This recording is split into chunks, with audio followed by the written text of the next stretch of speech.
Hi, it's me again with Corel Tips and Tricks. Somebody sent me this file, and when they try to, she calls it printing, which is true on her epilogue, which is a laser. I call it engraving and cutting, but it is printing. It's just like a printer. It shuts Corel down. Well, when I select that, that is the red cut line around there, which is make sure it's a hairline, and it is. Let's set our nudge factor on like 6 inches, and let's nudge that out of the way. This is a power clip. And if you look, there's no fill and there's no outline in that power clip. And this is probably an ongoing problem. I don't ever use power clip. So if you go right here and extract contents from power clip, see there's your telltale power clip frame. Now we have a curve on one layer with black and green, but the black is just, so if you're going to engrave this on a laser, I would take away the outline and make the black RGB black, which is 000. Then you can do anything you want to with it. Instead of power clipping, put it wherever you want to in there, select both items and go to intersect. Now I would strongly suggest you nudge it, and then you can nudge your cut line, and then you can move it anywhere on your laser table.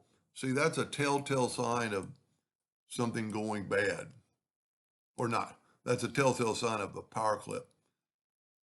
And your page is 11 by 11. I would set it to the size of your laser bed.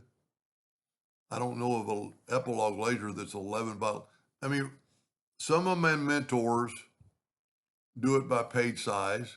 Well, let's say you have a mini that's 24 by 12. Make it as easy as possible for your epilogue. And I would just try one of these. And see, this is a curve, but this is also a curve. But see, now this one's different than the other one. So that should work, but I would not, this one, maybe wasn't power clip, and it looks terrible when you have it clicked, but that one engraved quite well. And always take a yellow box trick, make sure there's nothing back there, go object, order, back a page, and it's a good, clean, but I would make sure see, this is just black.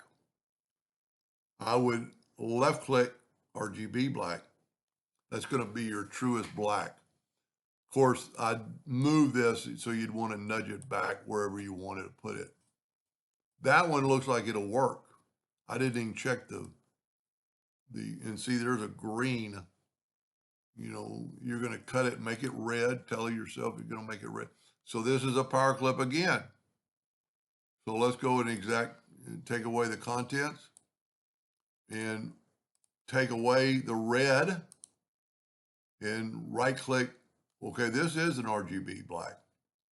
And then just place this wherever you want it on that's one of those new longhorn or long-haired sheep. Of course, I would make sure it's getting all of it and center it a little bit more, then select both and go intersect, and then nudge so you can nudge this over. I would try one first and then do the other ones. That's, I'm pretty good at Corel, but I'm not I don't know why it would shut Corel down, with the exception is just too much going on. I would actually maybe delete these for a second. You can always go Control X, delete them so they're not there. And then if that works, just go Control V and paste them back in there, even though they're off the page and it shouldn't really matter. But give that a try. That's a pretty cool graphic. Anyway, hope that helped them a little bit. Thank you for watching.